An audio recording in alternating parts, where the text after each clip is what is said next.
and I just wanted to make this video to apologize to everyone that got upset in any way from it.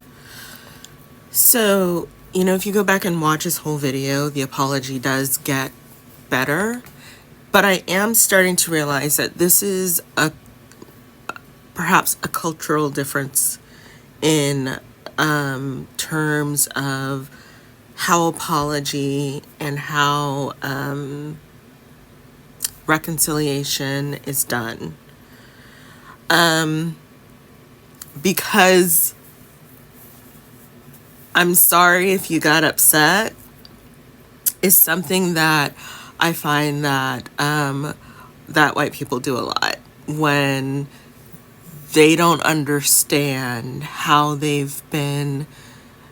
Because, because here's the thing, it's so funny. Like, I had a conversation last night with somebody, and the question was, how would you respond if someone said that you did something racist? And he's like, well, it depends on what I said. And I said, well, you're not a person who's racist, correct? And he's like, no, I'm not. I said, okay. And so you would never intentionally say anything racist? And he's like, no, I wouldn't. I said, so the thing is that what you said would have to be something that you didn't know was racist. So it doesn't really matter what it is what the hypothetical statement was, because you didn't know enough to understand what is considered racist by a black person. And they had to tell you that. And this is, I've had like a couple, it's weird. It's like I've had a couple of conversations and there's this string that kind of goes through it, which is like, which assumes that, especially with white men, that their perspective is the whole picture.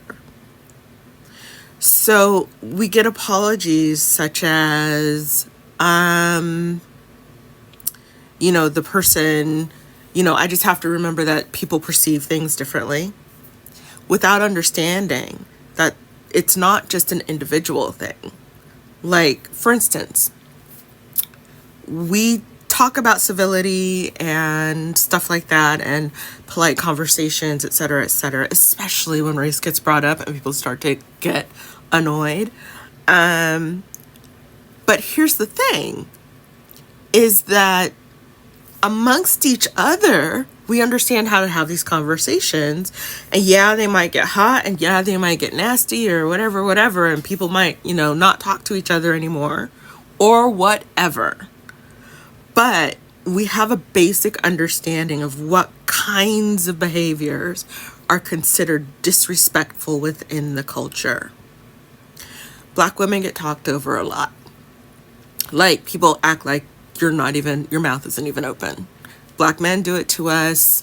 White women do it to us. White men do it to us. Everybody does that. It is sort of a not open secret. Not a closed secret that this is something that happens for us. And so we've all experienced it. And so civility for me is your understanding of that and holding space for what I'm saying, and listening to the actual words I say, not the ones that you are making up in your head, and responding to the actual words I said. But first, letting me speak. And it's rude on a different level to a black woman than it is to a white woman. Like, it is one of the most rude things you can do.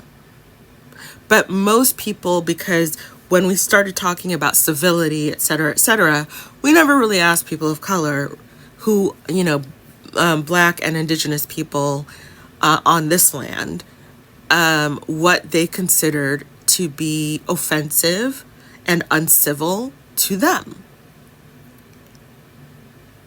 Which is why when we talk about civility, we are talking about what white people consider to be civil and uncivil, with no understanding of what black people consider to be civil and uncivil. And one of the apologies that we hate the most is, I'm sorry you were upset by what I said.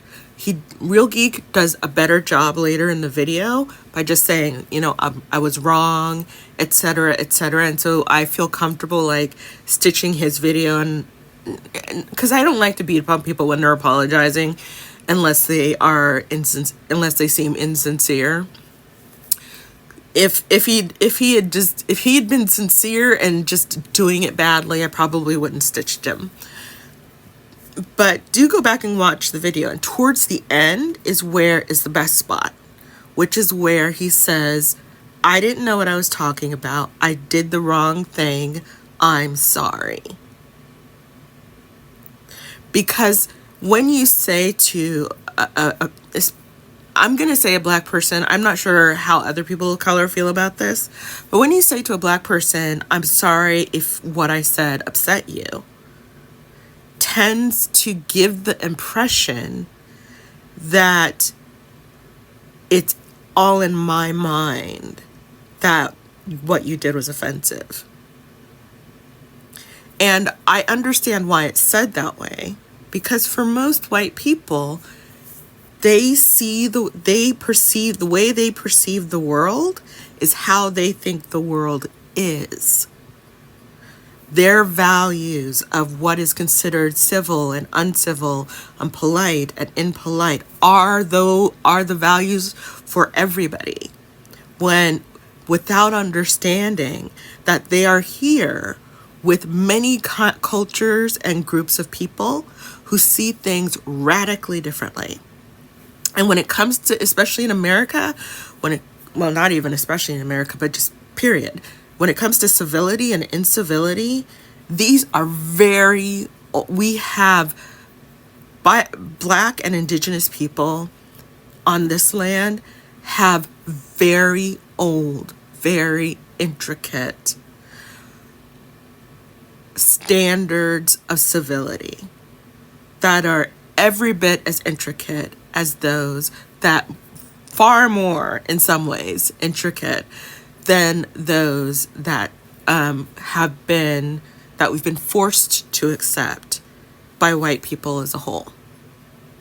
And when I say forced, I mean forced, because it's still the case that, we're not really free to speak our minds to white people in public. So like at work, if someone says something wild, I'm best off, if I want to keep my job, trying to just let it pass off, or making a little comment that they won't really understand and not making that person mad. But there was a time when civility demanded that if I was walking down the street and a white person was coming towards me, it would have been civility demanded that I step off of the sidewalk and into the street. And those kinds of levels of civility from black people towards white people were enforced with violence. So this is me going the long way around to kind of say, again, learn to question your perceptions. Learn to question your perception of civility based on who you're talking to. Because you've not been taught what is considered civil and uncivil to black people or indigenous people. And so you do not know. And when you offend us, we're not offended because, we took it a certain way. We're offended because you did something uncivil, but without knowing, because you don't know us at all. Anyway, those are my thoughts for right now. Talk to you soon.